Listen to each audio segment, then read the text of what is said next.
रावसाहेब, राज्यसभा निवडणुकांची घोषणा झाली आहे. महाराष्ट्रातून 7 खासदार निवडून जातील राज्यसभेवर. महाविकास आघाडीकडे एक सदस्य राज्यसभेवर पाठवण्याची ताकद आहे, आमदारांचं संख्याबळ आहे. असं पाहता शरद पवार हेच महाविकास आघाडीकडून राज्यसभेवर जातील की आणखी काही पर्यायांचा विचार होईल? शिवसेनेची भूमिका काय? एक लक्षात घ्या, महाविकास आघाडी म्हणून जर ही जागा आम्ही लढणार असं ठरलं तर महाविकास आघाडीचे तिन्ही पक्ष एकत्र बसतील.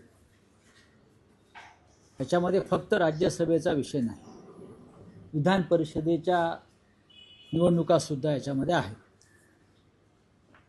त्याच्यामुळे विधान परिषदा कोणी घ्यायच्या, मग राज्यसभेच्या एका जागेवर कोणी जायचं, त्या बदल्यात इतर पक्ष काय घेऊ शकतात, याच्यावर चर्चा होईल.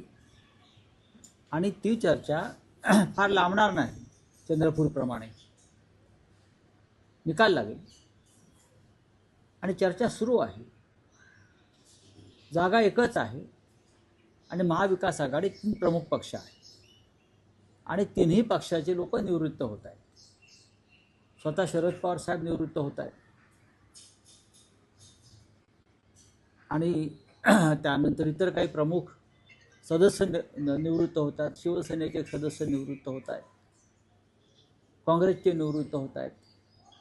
अशा वेळेला तिन्ही पक्षाच्या लोकांनी एकत्र बसून राज्यसभा आणि विधान परिषद या संदर्भात निर्णय आणि वाटप हे तात्काळ पूर्ण करावे लागेल आणि त्याची प्रक्रिया आता सुरू होईल. पण काँग्रेस पाठिंबा देईल का? म्हणजे शरद पवारांच्या नावाला पाठिंबा देईल का? कारण असं आहे की विलिनीकरणाच्या चर्चा बघा, विलिनीकरणाच्या फक्त चर्चा असतात.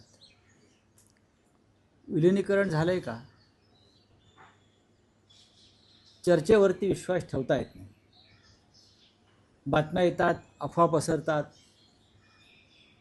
पण या क्षणी शरद पवार किंवा त्यांचा पक्ष महाविकास आघाडीत आहेच,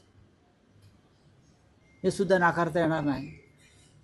त्यांच्या पक्षातर्फे कोणी अधिकृतपणे असं जाहीर केलेलं नाही की आम्ही महाविकास आघाडीचा घटक नाही किंवा आहोत. ते आहेत. लोकसभेला आम्ही एकत्र होतो, विधानसभेला आम्ही एकत्र होतो, महानगरपालिकांमध्ये एकत्र होतो. त्याच्यामुळे ते महाविकास आघाडीमध्ये आहेत. काँग्रेस आहे आणि शिवसेना आहे.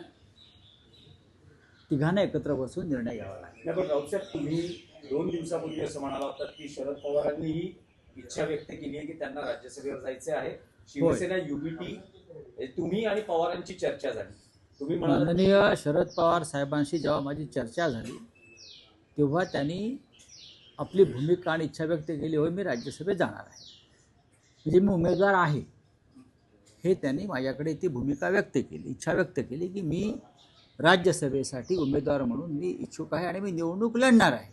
आता ह्याच्यावर महाविकास आघाडी चर्चा होईल, कारण प्रत्येकाचे सदस्य निवृत्त होत आहेत. पण जेव्हा शरद पवार साहेबांसारखा ज्येष्ठ नेता जेव्हा अशा प्रकारे इच्छा व्यक्त करतो तेव्हा त्याच्यावरती वेगळी चर्चा होते. पण रावसाहेब, काल जी महाराष्ट्र काँग्रेस कमिटीची बैठक झाली, काँग्रेसमधल्या नेत्यांच्या एका गटाला असं वाटतंय की जी महाराष्ट्रातली राजकीय परिस्थिती दिवसागणिक बदलते आहे, शरद पवार हे कदाचित भाजप एनडीए सोबत जाऊ शकतात, तर अशा वेळेस दुसऱ्या पर्यायाची आपण का चाचपणी करू? मी तुम्हाला खात्रीनं सांगतो, शरद पवार हे भारतीय जनता पक्षाबरोबर जाणार नाही. मी त्यांच्या पक्षाचा स्पोक्सपर्सन नाही किंवा नेता नाही, पण मी जे काय पवार साहेबांना ओळखतो,